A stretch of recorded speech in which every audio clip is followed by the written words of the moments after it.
Olá, pessoal! Hoje vamos discutir um assunto super importante para o marxismo, que é o seu método, o materialismo histórico dialético.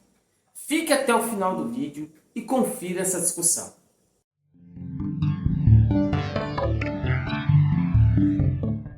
Bom, pessoal, o método materialismo histórico dialético é um método da filosofia marxista e não foi um método apenas tirado pela cabeça de Marx e de Engels. Ele é fruto de um processo histórico de debate na filosofia, né? E isso remonta, inclusive, aos filósofos gregos que nós vamos falar durante o vídeo. Mas antes de começar a discussão, eu gostaria de colocar alguns parâmetros e colocar a minha visão pessoal com relação a essa questão do método, que eu acho super importante para que a gente possa chegar a resultados que sejam confiáveis e a resultados que sejam verificáveis. Quando nós pegamos o método e deixamos ele apenas solto, nós não conseguimos, ao final, comparar ou saber se é confiável ou não uma determinada análise. Eu me afilio à perspectiva tanto do Gramsci quanto do Lukács com relação à questão do método. O Lukács, inclusive, diz que a ortodoxia marxista ela está no método. Por quê? Porque se você não tem os parâmetros adequados para poder analisar uma determinada realidade, você já na origem erra a análise. As análises podem ser imprecisas, elas podem ter variáveis, elas mudam conjunturalmente, ou seja, as análises elas estão ao sabor do tempo, vamos dizer assim. Ao passo que a metodologia ela tem que estar intimamente ligada com a prática mesmo da análise da realidade, né? E o Gramsci, inclusive, vai chamar bastante atenção com relação a isso e vai, inclusive, um pouco mais além do Lukács, dizendo que quando nós não nos atentamos para o método tal como ele é no marxismo, nós fazemos uma outra coisa menos uma análise da realidade concreta, né? Ou seja, o método é o que é, vamos dizer assim, o piso, né? Vamos dizer assim, é o alicerce, a estrutura de uma determinada análise, que pode ter, né, interpretações diferentes, mas o método ele é impassível de tantas interpretações assim, ele é um pouco mais rígido. Então, por isso, o cuidado em colocar esse parâmetro antes do vídeo, né? Porque, por exemplo, eu fiz diversas pesquisas antes de fazer o vídeo, pesquisas inclusive de outros comunicadores aqui no YouTube, e muitos deles incorrem num erro que eu acho um pouco perigoso com relação à questão da interpretação do materialismo histórico dialético. Por quê? Né? A filosofia marxista é uma filosofia da praxis, né? Não só apenas do ponto de vista da análise, mas é da ação também. Então, na medida em que nós temos uma análise da realidade imprecisa, nós também tomamos ações imprecisas que levam a movimentos imprecisos. E é por isso que é importante que o método esteja bem fundamentado para que a gente possa fazer a análise adequada da realidade. Bom, feito esse parâmetro, o que é importante? O método materialismo histórico dialético ele é fruto de um debate histórico e filosófico, né? Em mais de 2000 anos ficou debatendo na filosofia de onde viriam as ideias, né? De onde veio o conhecimento, como nós aprendemos a realidade, né? E para que a gente entenda esse processo, precisamos voltar um pouco aos filósofos gregos, para a gente entender como que isso foi sendo construído em Marx e Engels, remodelou isso e criou uma revolução no pensamento, que é o caso do materialismo histórico dialético. Se a gente voltar aos gregos, nós vamos perceber que Platão ele tinha uma percepção de que as ideias e a realidade vinham num lugar que ele chamou de o mundo das ideias. Então, ou seja, lá existiria elementos perfeitos da realidade e a nossa busca constante para chegar a esses elementos era a construção do conhecimento. Então, ou seja, na medida em que nós observávamos um objeto e tentávamos buscar qual seria a forma perfeita desse objeto, nós chegaríamos a um processo de conhecimento. Ao passo que Aristóteles vai dizer o seguinte: olha, o mundo sensível das coisas é que é a realidade. Então, ou seja, aquilo como eu percebo as coisas, os objetos, as pessoas, enfim, as relações, é o que é a realidade. Então, ou seja, por isso que Aristóteles, por exemplo, né, vai ser chamado de materialista, e ele tinha a preocupação com a descrição das coisas. Não à toa Aristóteles, por exemplo, dentre várias coisas que ele foi, inclusive foi botânico. né, tem trabalhos importantes do Aristóteles, né, com relação à questão da descrição de plantas, por conta justamente dessa perspectiva que era importante a gente apreender as questões reais, as questões sensíveis do mundo real. Só que sobre esse ponto de vista, os dois tinham uma coisa muito semelhante. Para eles, o pensamento era um pensamento estático. Ou seja, na medida em que você apreendeu um determinado objeto, esse objeto ele estava, né, ele não mudava do ponto de vista, né, do seu tempo histórico. Só que outro filósofo, Heródoto, usou uma metáfora super importante, que até hoje é usada, que é, né, uma pessoa não toma um banho no rio 2 vezes. Por quê? Porque o rio não é o mesmo e o homem que tomou banho naquele rio também não é o mesmo. Então, ou seja, né, o Heródoto deu para a ideia do conhecimento algo em torno de movimento, ou seja, o rio vai continuar sempre passando e o homem sempre vai ter uma outra experiência que vai o transformá-lo, então ele nunca será o mesmo homem. Né? Então, ou seja, por isso que o homem não toma banho 2 vezes no mesmo rio. Só que essa maneira de pensar ficou um pouco adormecida no final da Antiguidade Clássica, né, por conta justamente do mundo medieval. O mundo medieval ele vai ser tomado pelo pensamento religioso, que é o pensamento religioso da Igreja Católica. E Santo Agostinho ele vai recorrer ao Platão para tentar construir uma filosofia para a Igreja. Né? O que o Platão faz? O Santo Agostinho faz. Ele retira a ideia do mundo das ideias e coloca no lugar Deus. E assim Deus passa a ser a fonte de todo o conhecimento. E para se conhecer é necessário você fazer as leituras das Escrituras Sagradas.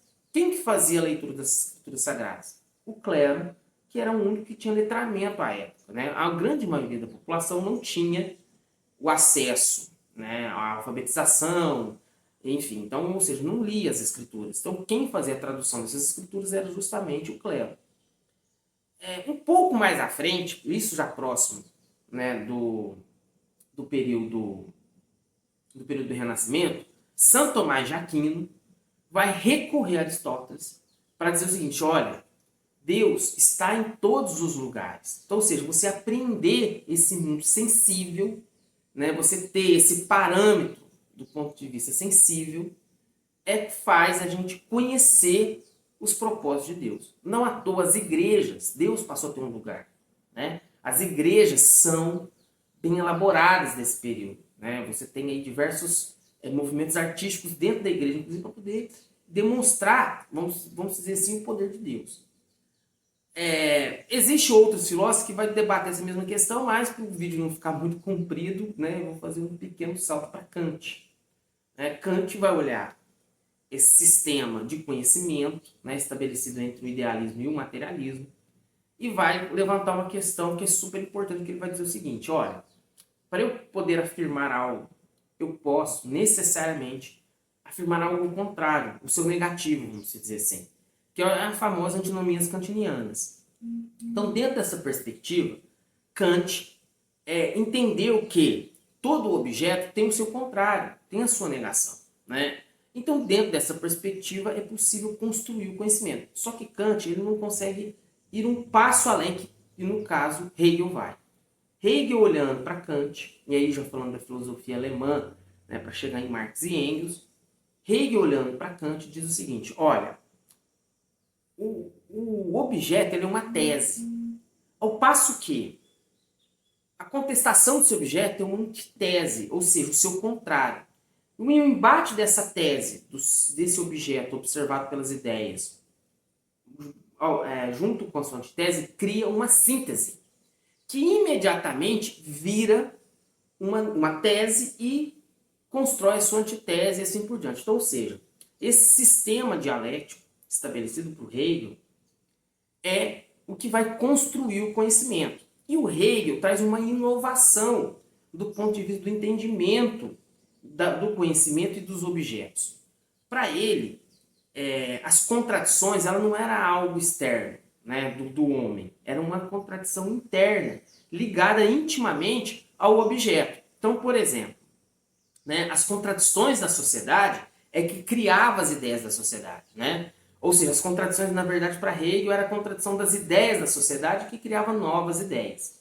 O Hegel usa muito um conceito chamado de espírito da época, que era justamente isso, era mais ou menos como as pessoas pensavam naquele determinado momento histórico, né? E a partir daquele pensamento criava, né, um embate entre ideias diferentes, criava novas ideias que criavam ideias diferentes e assim por diante. Então, o Hegel, inclusive, é conhecido como idealista puro, né? O sujeito que pensa o conhecimento a partir apenas do mundo das ideias. Para Hegel, as ideias têm supremacia ao real, né? Ao passo que, para Marx, essa lógica vai ser invertida.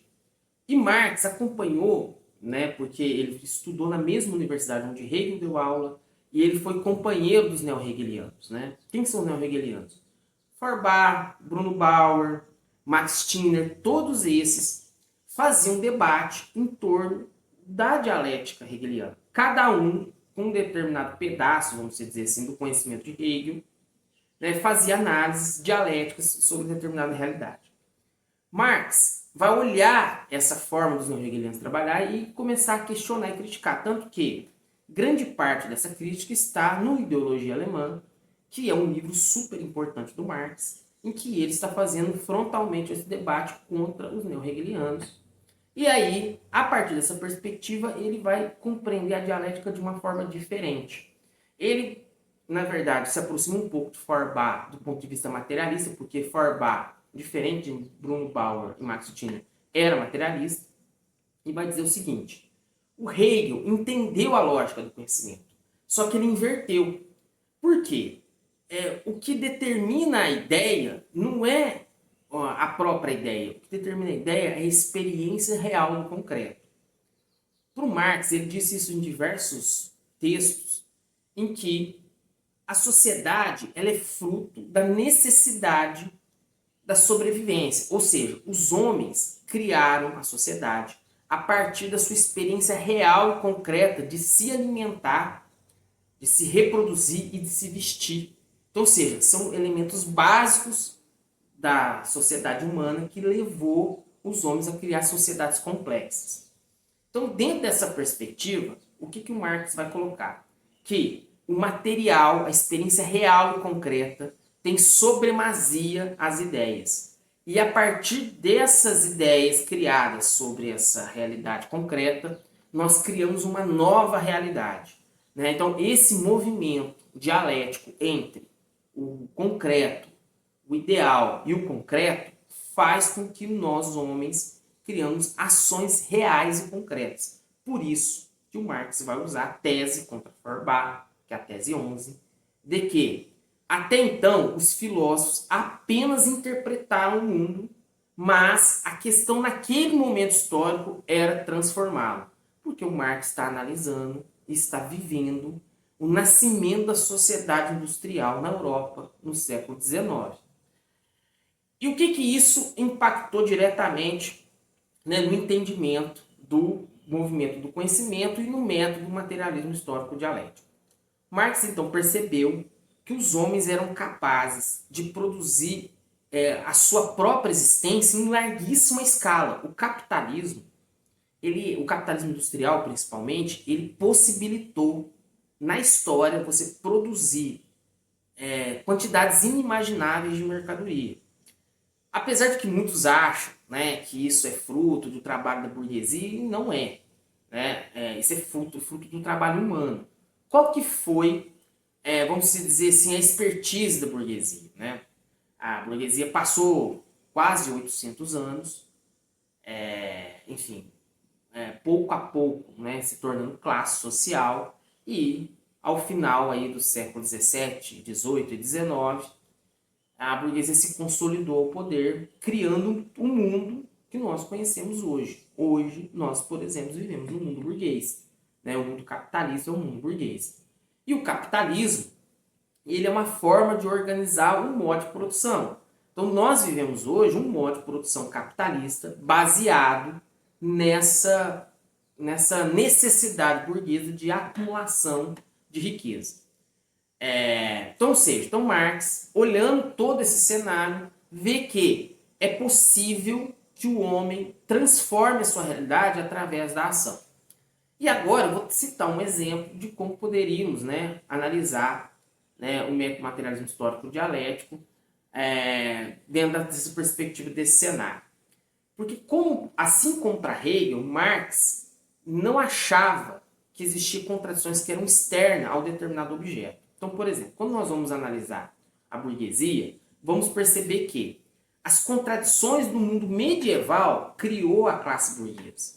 E essa classe burguesa, se aproveitando das contradições do mundo medieval e posteriormente do mundo moderno, se ascendeu ao poder criando as novas sementes para a superação dela mesma e do capitalismo, que é a classe trabalhadora. Por quê? Os trabalhadores foram alijados dos meios de sobrevivência, passou-se a ser eles mesmos mercadorias, né? Vender as suas horas de trabalho para poder receber uma remuneração para comprar esses meios de sobrevivência. E assim, essa sociedade em que você cria um acúmulo de riqueza gigantesco, o seu contrário também é criar misérias gigantescas. Né? A gente vê hoje no mundo moderno países inteiros passando fome, né? Porque estão completamente alijados de processos produtivos que podem garantir a alimentação dessas pessoas. Né? Então, seja, essa é uma forma de analisar com o método materialismo histórico dialético, de forma bem superficial, obviamente, mas é assim que funciona o método.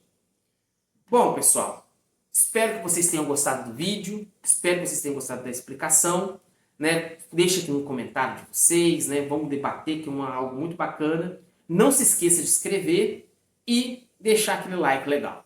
Muito obrigado.